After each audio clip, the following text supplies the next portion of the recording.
Welcome to Mock the Week. I'm Dara Breen, and joining me this week are Andy Parsons, Ed Byrne and Russell Howard, Frankie Boyd, Hugh Dennis and Stuart Francis.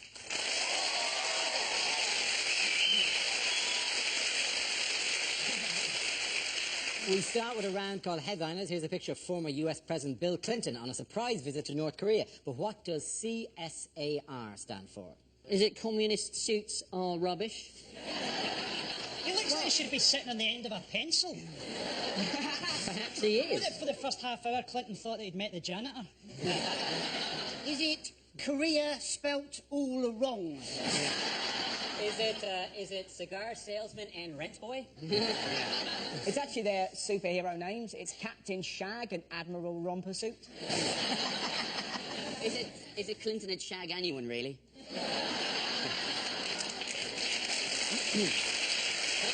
Is it cautious start at rave? Nobody wants to be first. Yeah, no one wants to be first in the rave. Everything going. There's always one guy with a whistle. Come on out the floor. Maybe it's what he packed: Charlie, Zambuca, absinthe and rubbers. Can't stand Annie Lennox. An actor mix, but solo stuff, no. Have you a correct answer? Is it Clinton secures something's release? No, the R stands for reporters. Clinton saves American reporters. That's close enough. Well done, Ed Byrne. Yes, the answer I was looking for was Clinton saves American reporters. This is a story that Bill Clinton flew to North Korea on a private mission, which successfully secured the release of female American journalists Laura Ling and Una Lee, who had been found guilty of entering North Korea illegally and sentenced to 12 years hard labour. So why did Bill go? Why did Bill get Basically, he'd used up all the women currently in America, and he's had to go abroad to round up any stragglers. Wonderfully charismatic, because he's a bit like the Wolf from Pulp Fiction. He's a little bit like the Fonz, but he's a massive dollop of Quagmire from Family Guy. Yeah. You just imagine that as soon as he... You just imagine him stepping off the plane. I've got the ladies, giggity. The flight actually out of North Korea was delayed because Clinton went to duty-free to get some cigars. Look how cross Clinton is on that there. Al Gore's got the lady, Clinton's furious. So, to be honest, Clinton looks like he's rubbing his hands going, that's right, baby, get her ready. Just how I taught you, just how I taught you. He's warming them up like a safe cracker. The two journalists in question, one of whom, Laura Ling, is the sister of Lisa Ling, who is the host of the American version of Loose Women, which means essentially this entire mission was held to rescue one of the Nolans. And I can imagine that Clinton would be a huge fan of the Nolans as well. I'm in the mood for dancing, romancing. I'm so lonely. Let's talk about Clinton. You think he was president for 8 years, he had loads of policies, he did one sexual misdemeanour, and that's all anybody remembers. And then you think at this point, surely Gordon Brown, he should actually do a sexual misdemeanour. Otherwise, people are just going to remember his actual policies. I think it's a bit dodgy, though, that like, Hillary Clinton, who's, you know, still actually, like, works in the government, who's the Secretary of State, asked for these women to be released, was on the phone to North Korea, asked for these women to be released, and didn't do it. And it's like her husband just stepped in and went, sorry, love, I'll handle this.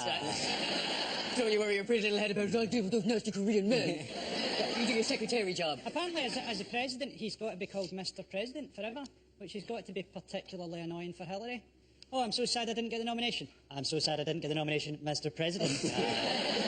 Talking of names, Kim Jong-il, every time you hear that, it just sounds like he's describing himself. Yeah. Kim Jong-il, Kim Jong-hungry, Kim Jong-lonely. That's all you're thinking. Is there any danger that Bill Clinton only went because the word Pyongyang sounds like Nicola? I feel bad for the girls, because they got to share a long-haul flight with Bill Clinton, and then they fly into renowned womanizer Bob Hope Airport. Who was their baggage handler? Jude Law? You know, the reason everybody's worried about North Korea, then, what they were hoping that Bill Clinton would be talking about, is their nuclear weapons program, isn't it? Do you know what the missile is called? Do you know what the North Korean missile is called? It's called the No-Dong missile. And his problem is he can't stay up long enough. That's the point, isn't it? That's the point with North Korea. You know, they're not really a threat, are they? You know, all these missiles go up and they sort of, you know, explode about 3 seconds after takeoff. You think the biggest threat from North Korea probably is to North Korea itself. Well, that's exactly what they want you to think. Yeah, who are they? The North Koreans. Yeah. But all right, steady you two. Sexual tension in this room. It's the younger James May. He's getting me going.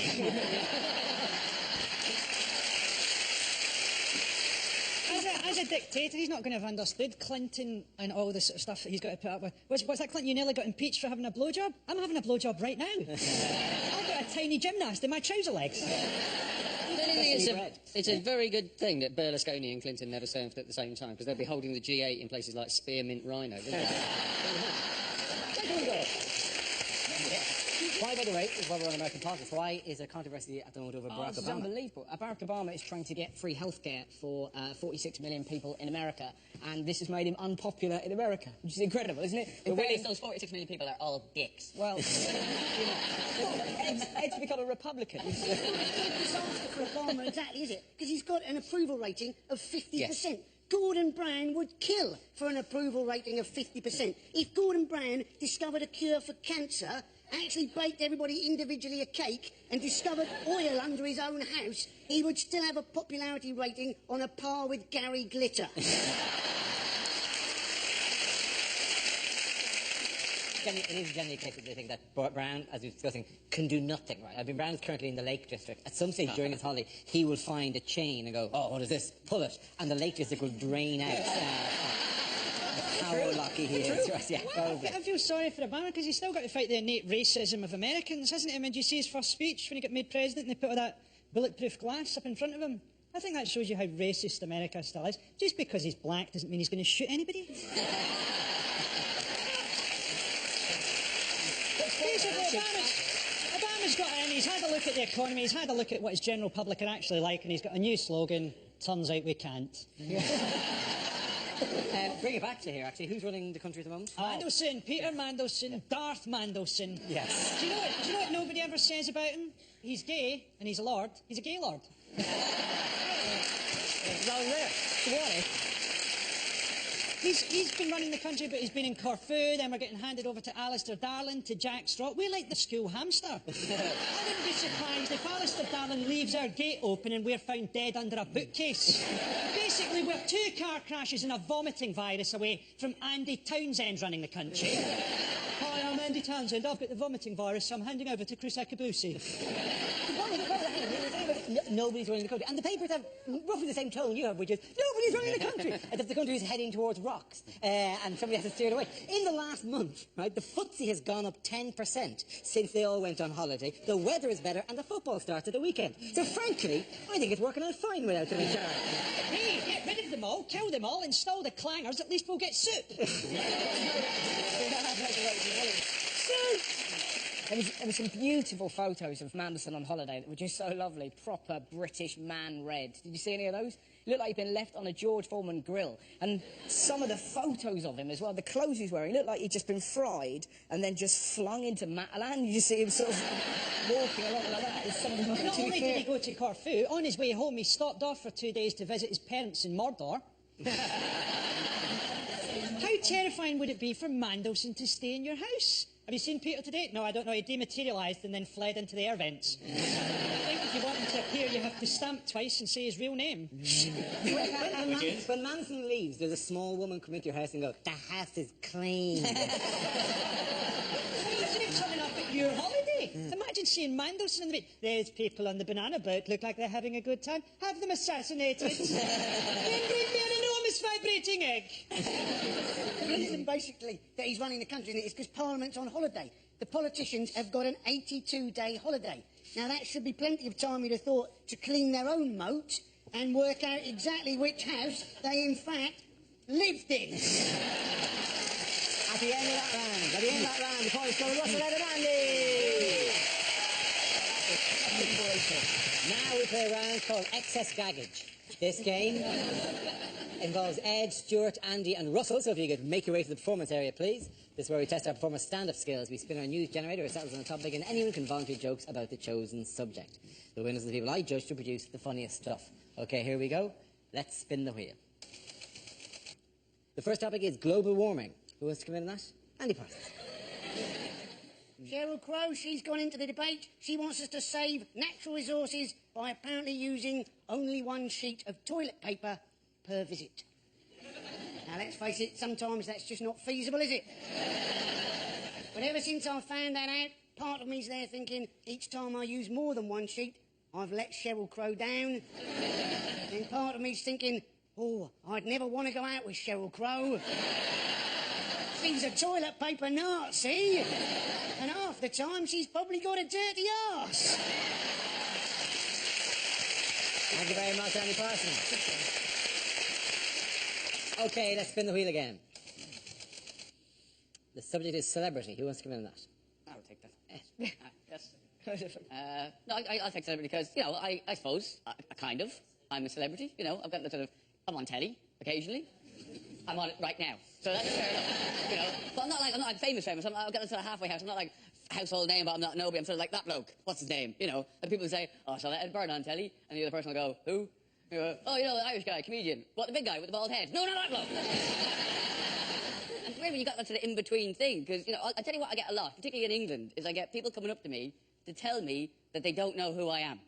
Seriously. Which to me seems a bizarre thing to cross a room to tell somebody, but you would be alarmed how often someone will come up to me in a pub or a club and go, apparently you're on the television? I've never heard of you. Brilliant. My family used to own a dog called Layla. What? Sorry, I thought we were playing swap information neither of us gave a shit about. Whereas in Ireland, I'm a bit more well-known. So in Ireland, I get abuse. Thank you very much, Dan. OK, that leaves with Stuart and Russell. Let's spin the wheel. The next topic is the royal family. Prince Harry's pretty spectacular, isn't he? He's wonderful. The Sun really can't make their mind up, because one minute the Sun, he's a war hero, next minute, racist! Make your mind up. We don't mind him killing foreigners, but don't call them names. That appears to be the way that he operates, you know? But there's something wonderful about Prince Harry. He meant to have a weekly show called These Are the Things I've Done. And we'd watch it, wouldn't we? Yeah, a couple of years ago, man, I shaved my pubes, put it on a swan, big wow. Next week, I'm gonna light my farts and fondle a gibbon. Come on over! We love him because he's ferociously stupid. Think about it. He had 100 grand spent on his education, the finest education money could buy. He went to Eton, he got 2 A-levels. One's an E in geography, one's a B in art. Can you imagine that? Your dad has spent 100 grand on your education? I've done a drawing and I sort of know what a hill is. You know that? Thank you very much, Russell. OK, Stuart, let's see what you've been left with. Let's spin the wheel. And it's relationships. I like my women the way I like my coffee, picked by migrant workers. Now, I've got a girlfriend. I've been going out with my girlfriend for... sex? My girlfriend actually thinks I'm incapable of being faithful. My wife, on the other hand, hates that joke. And I'm not ashamed of my wife. If you don't believe me, go to the car and ask her. Ask her loud. She's in the boot. Is my wife dissatisfied with my body? A tiny part of me says yes. I was previously married. I married way too young. A Chinese girl, that's her name. I remember...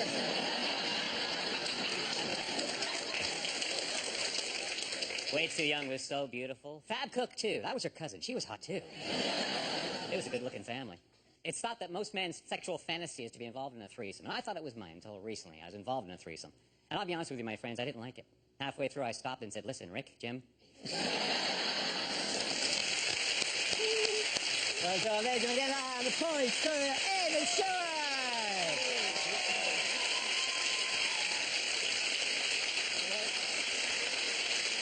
Our next round is called If This Is the Answer, What is the Question? On the board of 6 categories. Stuart, which category would you like? Can we have home news, please? OK, home news it is. The answer is once a minute. What's the question? Is it how often when I walk into a playground with this beard does a mother pick up a child and throw a shoe at me? Is it what would be the worst misprinted dosage on a pack of laxatives? Well, is it how often do men self-check their own testicles? To be honest, it's a lot more than that. I've always wondered what you were doing. We're still there. Is it, how often does Uri Geller keep mentioning the fact that he's Michael Jackson's friend? That's it. Is it, if you put Wayne Rooney on a perch next to a mirror, how often would he peck his own reflection? How often does David Cameron point in a mirror and go, looking good, PM? Is it, on their annual trip to Blackpool, how often does the British Claustrophobia Society have to stop the minibus? Why would they book a minibus? Surely. They just Surely never they'd learn. splash out, would they? 2 CGs at least, for God's sake. Is it how often do Dara and Andy gaze at my hair?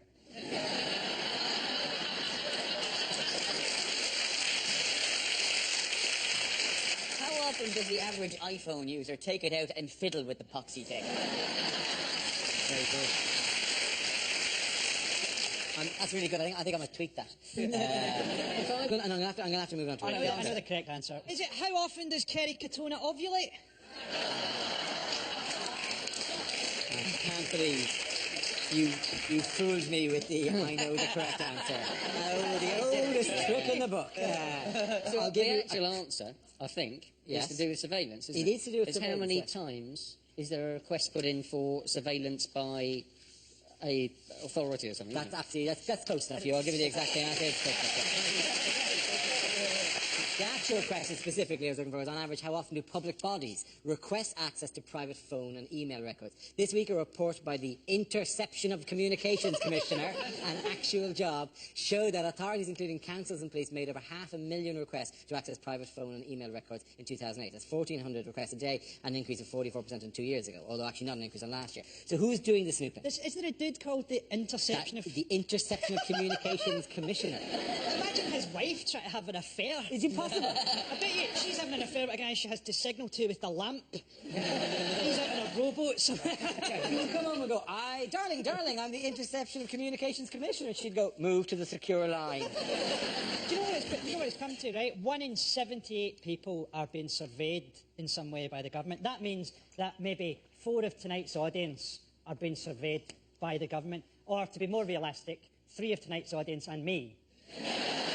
If the government are watching me, I would like to say this. Could you please tell me where I was on Saturday night?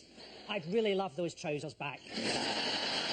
The issue is that CCTV footage and covert police filming as well, yeah. is being used to for relatively minor offences to bust people for dog fouling and flag tipping, where it's really, it's supposed to be used to make late-night clip shows on ITV4.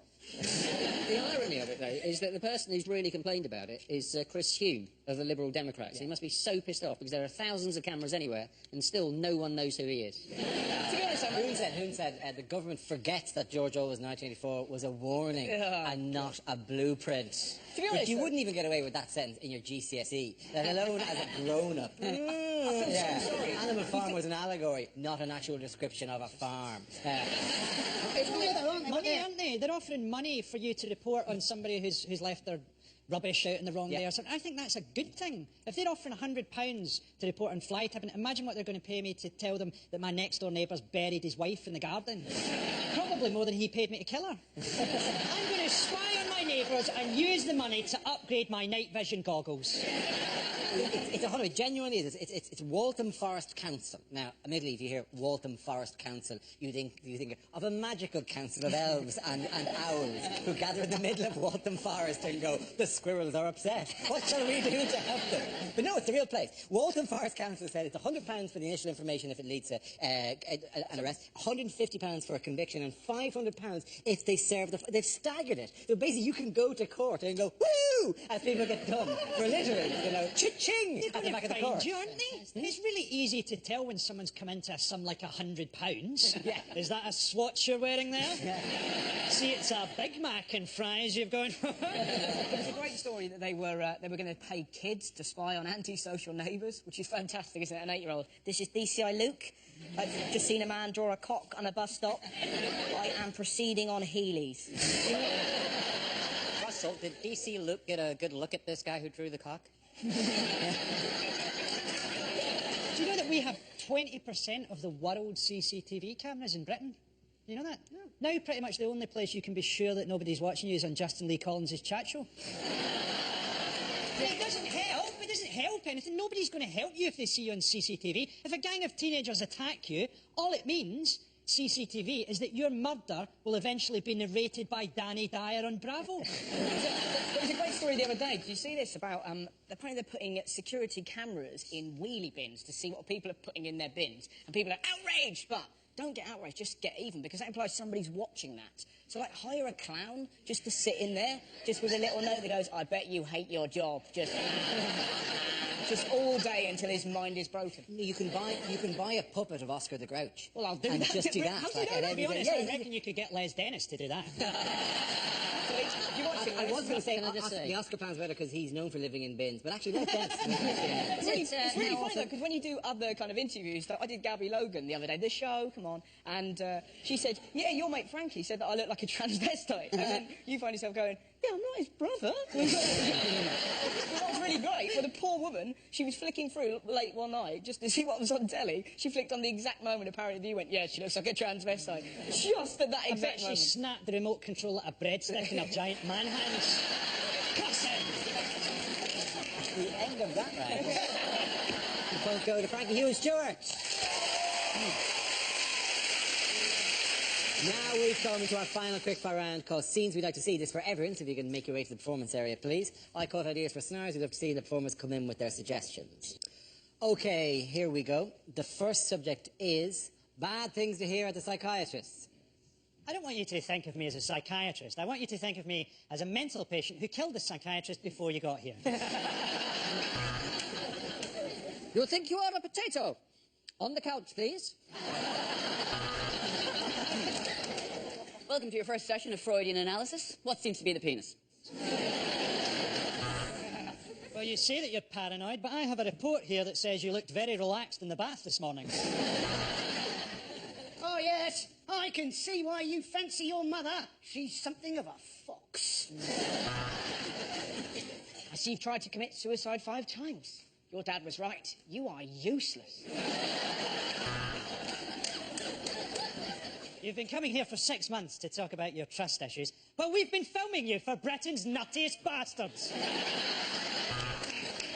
Yes, I think your parents caused you problems from a very early age, Clitorina. Your thoughts that you're horrifically unattractive are all in your mind, Mr. Johnson.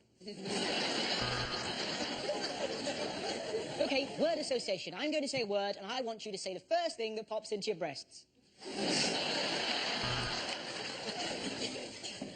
Wow, that's really interesting. Do you mind if I use some of this stuff as lyrics for my band? You have emotional problems and a below-average IQ. I'm prescribing Hollyoaks. Oh, that's a classic dream. It means you're a paedophile. I want you to go to your happy place. Judging by the size of you, that's probably Greg's. Hypnosis could certainly help with your intimacy issues. While you were unconscious, I rested my nuts on your head. The next topic is unlikely things to hear on a TV talent show. 2007's winner, Leon Jackson, is still selling records in his Saturday job at HMV Paisley. Of course it's not a freak show. Now get your Siamese twin asses on that stage and you nail Papa, don't preach.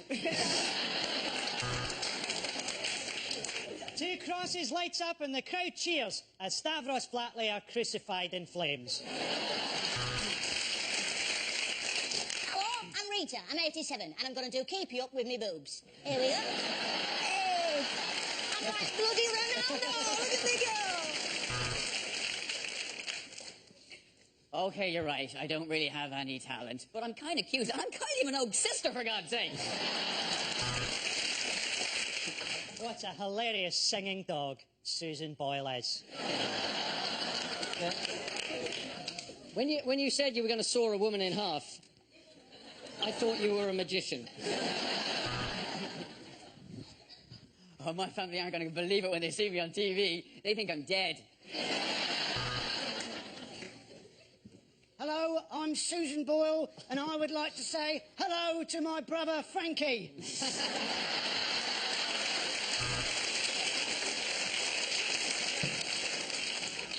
Susan Boyle is not related to me. None of my relatives will ever manage to chisel their way out of that cellar.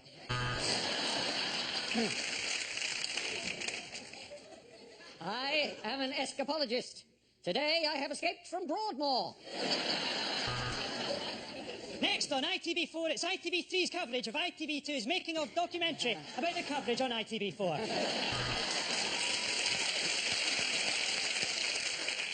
Hello, I'm Billy Cock, and this is my partner, Brian Balls, and together we are Billy and Brian.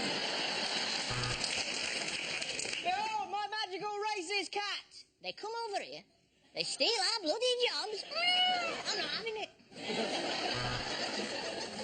That was a beautiful song, until you fucking sang it.